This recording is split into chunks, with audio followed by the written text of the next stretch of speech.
Good evening students. जैसा कि आप देख सकते हैं काफ़ी सिंपल टॉपिक है, इसमें हम ज़्यादा टाइम नहीं लेंगे। लेकिन कितनी बार क्या होता है कि आपको इस टाइप के वर्ड आ जाते हैं प्रिलिमिनरी में और हमें पता भी होता है, लेकिन सिर्फ ये डिस्टिंक्शन इन दोनों का ठीक से पता नहीं होता है। तो इस चक्कर में हम क्या करते हैं, कभी कभी गलती कर जाते हैं। ठीक है, तो बस इस चैप्टर का लेने का फोकस मेरा बस यही है कि आपको कोई डाउट ना रह जाए इस पे। और अगर कभी गलती से किसी ऑप्शन का पार्ट बनता है, मुझे तो कम उम्मीद है कि ये कभी भी इस पे कोई डायरेक्ट क्वेश्चन एक आएगा सिंगल, लेकिन हाँ, ये सारे ऑप्शंस कभी किसी क्वेश्चन के पार्ट जरूर बनते हैं। ठीक है, तो वो हमसे गलती ना हो। ठीक है, तो सीधे आते हैं काम पे। मैंने आगे डेफिनेशंस लिखा हुआ है, लेकिन मैंने आपको रफली पहले ही आइडिया दे देता हूँ कि ये है क्या। ठीक है, तो प्राइमरी, जैसा कि आपको वर्ड ही होता है, ये कुछ ना कुछ एकदम शुरुआती स्टेज ऑफ इकोनॉमिक एक्टिविटी है।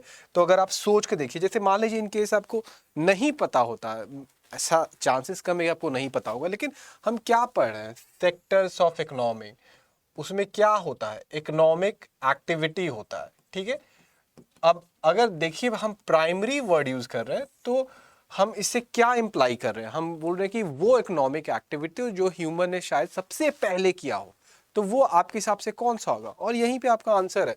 अगर आपने नहीं पढ़ा होता तब भी आप आंसर दे दिए होते, वो एग्रीकल्चर होगा। और इसको एक और वर्ड कह सकते हैं, इसको हम लोग कहते हैं एक्सट्रैक्शन, एक्सट्रैक्शन इकोनॉमी। आपको समझ में आ जाएगा क्यों बोल रहे हैं ये। अब इसके अंदर आपको माइनिंग भी आ जाएगा। ठीक है, अगर सिर्फ एग्रीकल्चर बोलते तो इसमें ये नहीं आ पाता। ठीक है, आपको आप एग्रीकल्चर आएगा ही। अब अगर एग्रीकल्चर को भी देखिए तो हम लोग एक तरह से क्या कर रहे हैं कि लैंड से कुछ एक्सट्रैक्ट कर रहे हैं, क्या, थ्रू द प्लांट। ठीक है, तो इसमें माइनिंग, फिशिंग, बेसिकली हमारा जो भी नेचुरल रिसोर्सेज है, उस नेचुरल रिसोर्सेज को कैसे हम एक्सप्लॉइट करते हैं, यही आपको है प्राइमरी। ठीक है, ये हमारा क्लियर हो गया। अब जैसे मैं अगर आपसे क्वेश्चन पूछूं कि अच्छा, सेकेंडरी के बाद पूछूंगा, तब उस क्वेश्चन का ज्यादा मतलब आएगा। ठीक है, अब सेकेंडरी क्या होता है, तो सेकेंडरी आपको आपको क्या लगता है कि जब हमने खेती करना, डोमेस्टिकेशन ऑफ एनिमल, ये सब करना शुरू किया, उसके बाद हमारा सेकेंडरी एक्टिविटी क्या था।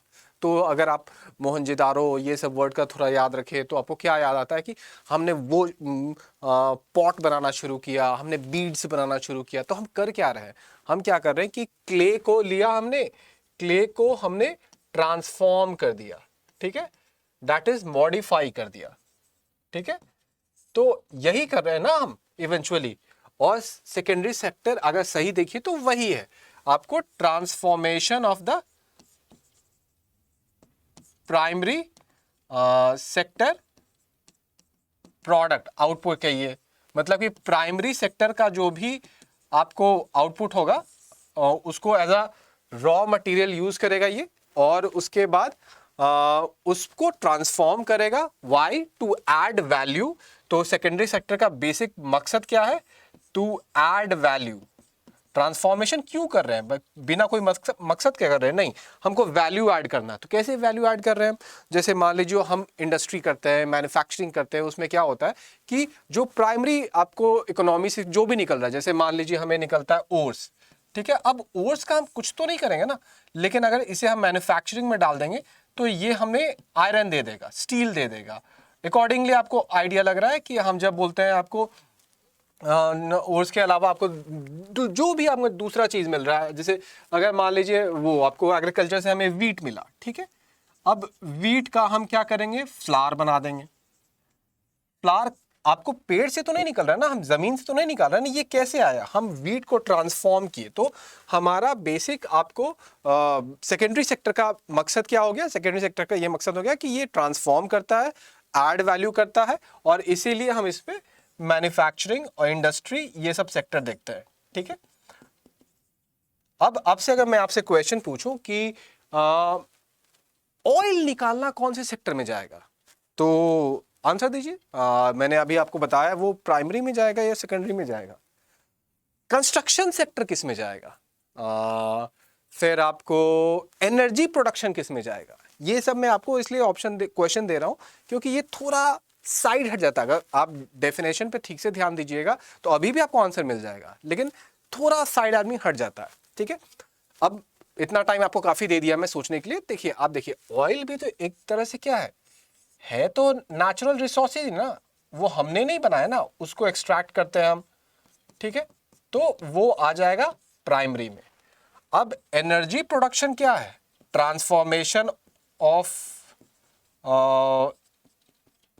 आपको ऑयल है, ऑयल कह लीजिए, गैस कह लीजिए, जो भी, ऑयल एक जेनरिक वर्ड है, तो उससे एनर्जी निकल रहा हमें, तो ये transformation of energy, raw material हो गया, तो एनर्जी प्रोडक्शन हमारा इसमें आ गया। कंस्ट्रक्शन सेक्टर क्या है? इवेंचुअली तो वही है ना यार, कि सॉइल लिए, आपको सैंड लिए, फिर आपको सीमेंट लिए। अब सीमेंट भी एक आपको सेकेंडरी का आउटपुट है, लेकिन सीमेंट भी आपको कहीं ना, क्योंकि अब सीमेंट चलिए हटा देते हैं, बेसिकली सैंड लिए, कुछ पत्थर लिए, मतलब कि रॉक्स लिए, ब्रिक्स लिए, ब्रिक्स अगेन आपको सेकेंडरी में आ जाएगा, लेकिन ब्रिक्स मैं इसलिए बोल रहा हूँ, पहले हटाइए, भट्टी से आपको वो आ जाएगा। रॉक सैंड लिए, उसको इवेंचुअली हमने मॉडिफाई किया, उसके बाद क्या बनाया? ब्रिक्स बनाया, ठीक है। उसके बाद हमने क्या बनाया? सीमेंट बनाया। उसके बाद हमने क्या बनाया? कुछ और भी होता होगा सिविल इंजीनियरिंग में, मुझे अभी बस इतने ही याद आ रहा है, ठीक है।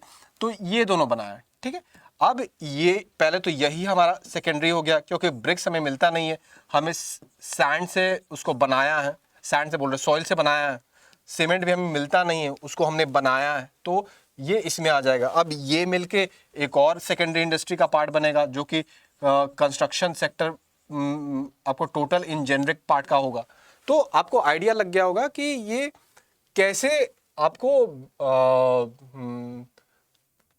ये दोनों काम कर रहे हैं, लाइक दोनों अलग है एंड स्टिल थोड़े बहुत, मतलब यहाँ पे इंटरलिंक्ड, ओवरलैप करते हैं। आपको देखिए, प्राइमरी सेक्टर होता है वो हर सेक्टर का फाउंडेशन है। अगर प्राइमरी सेक्टर नहीं रहेगा तो ना हम फूड खाएंगे, ना हमें सेकेंडरी सेक्टर के लिए आपको मटेरियल मिलेगा, रॉ मटेरियल। तो प्राइमरी सेक्टर जो होता है, हम उसको कह सकते हैं foundation of a any economic basis.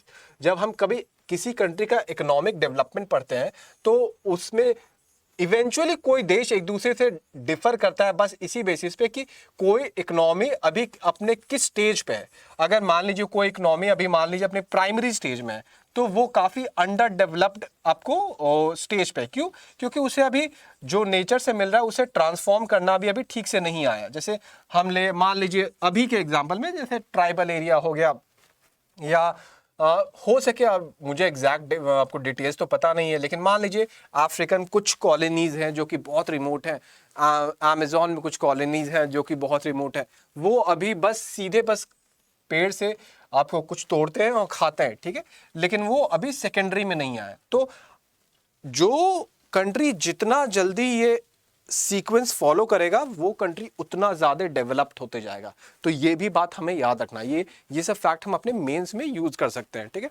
अब सेकेंडरी सेक्टर, जैसे मान लीजिए हम, वन ऑफ द रीज़न हमारे देश में बहुत सारे एम्प्लॉयमेंट का प्रॉब्लम है, या बहुत इकोनॉमिकली हम, जैसे मान लीजिए 1980 में हम और चाइना ऑलमोस्ट बराबर थे, ठीक है, इकोनॉमी वाइज, लेकिन चाइना अचानक से हमसे आगे निकल गया। क्यों आगे निकल गया? क्योंकि हम दोनों ने प्राइमरी को तो साथ में कवर किया, लेकिन चाइना ने सेकेंडरी पे फिर बहुत ज़्यादा जोर लगाया और हम यहाँ पे थोड़े पीछे हो गए। तो अब चाइना क्या हुआ? चाइना अब तुरंत इसमें आ गया, इससे तुरंत इसमें आ गया। इंडिया क्या किया कि इंडिया इसमें बहुत धीरे हो गया, ठीक है। इंडिया ने जंप मारा सीधे इसमें। अब आपको कहेगा ठीक है, फिर तो दोनों बराबर हो गए। नहीं, हर सेक्टर का एक इंपॉर्टेंस है। मान लीजिए कोई देश है जो, मैं बताऊंगा क्या है, ये इसमें बहुत आगे है, बहुत आगे है, लेकिन वो इसमें नहीं एकदम भी। तो वो खाना क्या खाएगा? वो ब्रिक किससे बनाएगा? तो हर सेक्टर का अपना इंपॉर्टेंट है। तो एक सीक्वेंस का ये एक इंपॉर्टेंट है। आप बोल सकते हैं कि अगर आप इसमें तेज हैं, इसमें तेज हैं, तो आप पैसा इतना बना लीजिएगा कि आप इंपोर्ट कर लीजिएगा मैन्युफैक्चरिंग गुड को, या प्राइमरी भी कर लीजिएगा। जैसे मान लीजिए यहाँ पे हम सऊदी का एग्जांपल लेते हैं, ठीक है। अब सऊदी क्या करता है कि तेल तो निकाल लेता है प्राइमरी से, लेकिन उसके पास फूड बनाने के लिए उतना लैंड नहीं है। तो जो तेल से पैसा मिलता है वो आपको इवेंचुअली इंपोर्ट करके निकालिए। तो लेकिन वो सब बात का डील है।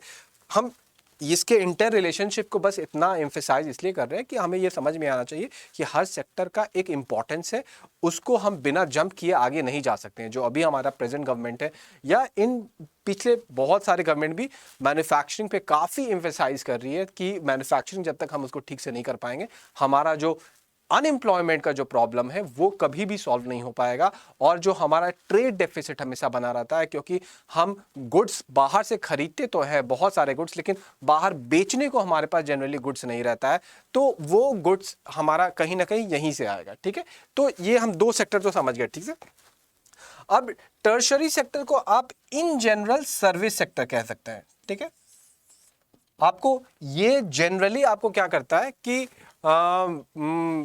जो भी हमने मैन्युफैक्चरिंग किया और जो एग्रीकल्चर किया उसको ना यूटिलाइज करने में, इसको हमने सेकेंडरी में क्या किया, पहला को यूज करके कुछ ट्रांसफॉर्म किया। अब यह क्या कर रहे हैं हम लोग कि उन दोनों सेक्टर में से जो भी चीज आ रहा है उसको कैसे इस्तेमाल करें एप्लीकेशन वाइज, तो ये सर्विस सेक्टर हो जाता है। ठीक है, अब जैसे इसका एग्जैक्टली क्या है, it involves activities such as retail, banking. तो ये रिटेल कहां से आ रहा है, रिटेल में आपको मैन्युफैक्चर प्रोडक्ट है, दैट इज सेकेंडरी सेक्टर। ठीक है, अब ये मैन्युफैक्चर कहाँ से आया, ये प्राइमरी से आया, क्योंकि इसने कुछ प्राइमरी से फूल, फल, सब्जियां या कुछ भी ऐसा निकाला होगा। ठीक है, तो अब रिटेल का मतलब इवेंचुअली क्या हुआ, रिटेल का मतलब हुआ selling products of secondary sector. ठीक है, तो सेकेंडरी सेक्टर ने चीजों को बना तो दिया, लेकिन इवेंचुअली किसके लिए बनाया, वो जाके किसी को देना तो होगा ना, तभी तो उस सेक्टर का कोई मतलब है। और यही काम करता है आपको टर्शरी सेक्टर, कि वो उसको यूटिलाइज कर रहा है। ठीक है, जैसे रिटेल आपको समझा दिया मैंने, बैंकिंग। ठीक है, अब बैंकिंग क्या करता है, आपको फाइनेंस, बैंकिंग चलिए अभी बताऊंगा तो आप कंफ्यूज हो जाइएगा। हेल्थ केयर, अब जो प्राइमरी में इन्वॉल्व थे लोग, ठीक है, सेकेंडरी में भी इन्वॉल्व थे, उनको लाइफ में जो भी दिक्कत आ रहा है, ठीक है, उनको कुछ ऐसे लोग होंगे जो कुछ प्रोड्यूस तो नहीं करेंगे, लेकिन उनको सर्व करेंगे, सिर्फ उनके उस प्रॉब्लम को सॉल्व करेंगे। सर्विस यही होता है ना। तो बैंकिंग क्या करेगा, उनको फाइनेंस, यहां से अब मान लीजिए सेकेंडरी सेक्टर के एक आदमी है ए, ठीक है, इनको बी सेकेंडरी सेक्टर या प्राइमरी सेक्टर सी को पैसा देना है। ठीक है, तो ये काम कौन कर रहा है, डी कर रहा है। डी ये ए को बी से दे रहा है, बी को सी से दे रहा है, जबकि डी आपको ना बी में इन्वॉल्व है, ना सी में इन्वॉल्व है, ना ए में इन्वॉल्व है। मतलब कि ना आपको सेकेंडरी सेक्टर का काम कर रहा है, ना प्राइमरी सेक्टर का काम कर रहा है, ये इन दोनों को लिंक कर रहा है, हेल्प कर रहा है इनके अपने काम में काम करने के लिए। तो ऐसे प्रोसेस को हम लोग सर्विस कहते हैं। ठीक है, और यही आपको होता है आपको टर्शरी सेक्टर। और ऑब्वियसली अब आप अपने से खुद समझ सकते हैं, ट्रांसपोर्टेशन। अब जैसे कि मान लीजिए आपको हमने राइस उगाया, ठीक है, दैट इज प्राइमरी सेक्टर, लेकिन सारा राइस हम खुद खा तो नहीं जाएंगे ना, हम उसको मार्केट में बेचना चाहेंगे। अब मार्केट में बेचने के लिए किसी का तो हेल्प चाहिए होगा, तो वो काम कौन, सेकेंडरी सेक्टर करेगा, वो तो बस प्रोडक्ट को चेंज करता है। तो कौन सा आदमी आएगा, तो एक कोई आदमी आएगा जिसको ट्रक चलाना आता है और बोलेगा कि हम तुम्हारा चीज पहुंचा देंगे। ठीक है, तो वो कौन सा काम किया, वो प्राइमरी को हेल्प किया। ठीक है, कि हम तुमको तुम्हारे काम में हेल्प करेंगे, तो क्या सर्विस दिया। तो इसीलिए ट्रांसपोर्टेशन एक सर्विस सेक्टर हो गया। एजुकेशन, टूरिज्म, एग्जैक्टली अब आप समझ सकते हैं। ठीक है, उसके बाद हमारा आता है क्वार्टरनरी सेक्टर, मतलब हम 3 हो चुके हैं, चौथा आता है। अब ये क्वार्टरनरी सेक्टर क्या होता है, it encompasses activities that involve the creation, management and dissemination of the, बस ये वर्ड आपको याद रखना है। ठीक है, नॉलेज बेस्ड इंफॉर्मेशन। अब जैसे हमने एग्जांपल लिया मान लीजिए ट्रांसपोर्टेशन का, ठीक है, अब इन्हें ये पहले तो मान लीजिए पढ़े लिखे हैं कि नहीं है, अगर है भी मान लीजिए पहले तो नहीं है, तब भी ये अपना एग्रीकल्चर वाले जो आदमी थे उनका प्रॉब्लम तो सॉल्व कर दिए ना, तो इन्होंने सर्विस दे दिया, रिगार्डलेस उनके पास कोई नॉलेज है कि नहीं है।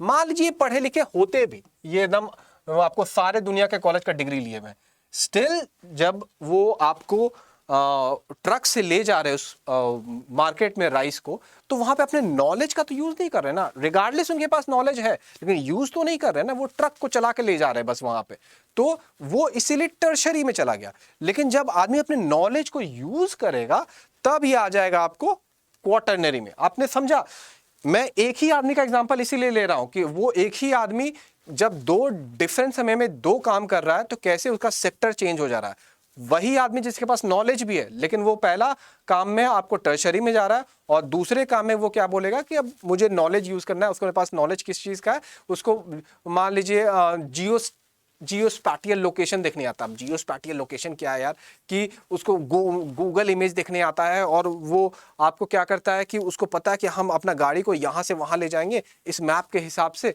तो जल्दी पहुँच जाएगा, फिर हम 5 राउंड मार सकते हैं। तो वो क्या कर रहा है, अपने नॉलेज का यूज़ कर रहा है सेम वही काम में, ठीक है। तो एक तरह से वो कंसल्टेशन हो गया कि हम अपने नॉलेज को यूज किए तुमको एक सलाह देने में, ठीक है। तो फिर वो आदमी का यही वाला काम किस में आ जाएगा, उसका काम आ जाएगा ये क्वाटरनरी सेक्टर में। मतलब कि हम ऐसा सेक्टर जिसमें अपने नॉलेज को जो एक्वायर किए हैं उसको अप्लाई करके जब हम कुछ सजेशन दे या सॉल्यूशन खोजे तो वो इसमें आता है। अब देखते हैं इसमें होता क्या क्या है कि अब जैसे वही इंफॉर्मेशन टेक्नोलॉजी जो हमारा पूरा इंडिया जिस बेसिस पे चल रहा है या अब तो पूरा वर्ल्ड ही, वो किस में आ रहा है, क्यों इंफॉर्मेशन टेक्नोलॉजी यार, कि आप इंफॉर्मेशन टेक्नोलॉजी में करते हैं क्या कि आपको कुछ डेटाबेस है आपके पास, उस डेटाबेस पे आप कुछ नया एप्लीकेशंस बनाते हैं, आप कुछ नया सर्विसेज देने का सोचते हैं। तो ये बेसिस कैसे आ रहा, आपके पास नॉलेज है तभी तो आ रहा, वो नॉलेज नहीं रहता तो आप नहीं कर पाते। तो इसीलिए ये इस सेक्टर में आता है, ठीक है। एंड अकॉर्डिंगली आपको वही सब उसके अलग अलग एग्जाम्पल है कि इसमें इंटेलेक्चुअल एक्टिविटीज होता है कि जब तक आप पास नॉलेज नहीं रहेगा तो आप फिर आप इसमें काम नहीं कर पाएगा। मतलब आप समझ रहे हैं बात, ठीक है। अब आता है कि ये क्या, अभी तक तो सारा हो गया था, अब आप बात समझिए, अभी तक हमने सबका बात कर दी, फिर मोदी जी कहाँ पे आए फिट बैठेंगे, प्राइमरी में फिट बैठेंगे, सेकेंडरी में नहीं, वहां भी फिट नहीं बैठ रहे, टर्शरी में सर्विस देते हैं हम लोग को क्या, कुछ आपको भी नहीं लगता यार, फिर शायद टर्शरी में नहीं तो चलो क्वार्टरनरी में तो करते ही हैं, कुछ ऐप बना रहे हो, नहीं वहां भी फिट नहीं बैठ रहे। तो एक ऐसा समूह है जो सिर्फ डिसीजन मेकिंग करता है, उनको बस ये पता होता है कि किसको, मान लीजिए प्राइमरी को कहाँ पे क्या काम देना है, सेकेंडरी को कहाँ पे क्या काम देना है, अकॉर्डिंगली आपको आइडिया समझ जाइए कि टर्शरी को कम दो, सेकेंडरी को ज़्यादा दे दो, अभी दे दो, ट्रेड ले लो। Like we are making decision, office में आप जहाँ जाते हैं काम करते हैं या करेंगे, ठीक है, वहाँ पे क्या होता है कि डिसीजन मेकिंग होता है कि इसको हायर कर लो, उसको फायर कर दो, इसको इतना पैसा दो, उसको नहीं दो। ये वो बैठ के, जैसे मान लीजिए मैं एक एजुकेशन फर्म का पार्ट हूँ, ठीक है, तो मेरे जो भी बॉस होंगे, वो जो अपर बॉस होंगे, वो अगर मान लीजिए टीच नहीं कर रहे हैं, ठीक है, ऐसे तो हमारे बॉस टीच भी करते हैं, लेकिन हमारे बॉस मान लीजिए एक हाइपोथेटिकल केस में टीच नहीं कर रहे होते, तो वो क्या करते कि हमें बस एलोकेट करते कि आप यहां जाइए, आप वहां जाइए, ये जाइए। तो वो डिसीजन मेकिंग कर रहे होते कि हमें यहां फर्म स्टार्ट करना है, हमें यहां वो करना है, ये करना है। तो ये आपको वो चारों सेक्टर में लाइनअप नहीं होता है। तो ऐसा सेक्टर जहां पे डिसीजन मेकिंग करना होता है उसको हम कहते हैं क्वीनरी सेक्टर, ठीक है। अब इसमें कुछ कुछ लिखा हुआ होगा, आप देख लीजिएगा, क्योंकि मैं हमेशा स्लाइड बनाता हूं कि अगर मान लीजिए आप मेरे वर्ड को ठीक से फॉलो ना कर पा रहे तो आप इसे पढ़ भी लीजिएगा तो आपका हो जाएगा। लेकिन कहानी इसका यही है। तो इस चैप्टर का इवेंचुअली यहीं पे एंड होता है। ये 4 सेक्टर है, आपको इसके डिफरेंस बस पता होना चाहिए कि कहाँ कहाँ पे आपको ओवरलैप होता है, उसमें कंफ्यूजन ना हो जाए। And I hope you actually like this classes, और लाइक करिए, सब्सक्राइब करिए। हमारा पीएससी सिंप्लीफाइड इकोनॉमिक्स सीरीज काफ़ी अच्छा जा रहा है, आप इसे देखिए और अपने बहुत सारे डाउट, जो बहुत सिंपल चीज़ जो आपको पता होता है कि मुझे पता है, लेकिन आप वो क्लासेस देखिएगा तो आपको लगेगा कि अरे ये तो मैंने सोचा ही नहीं था। तो देखिए और शेयर करिए। चलिए।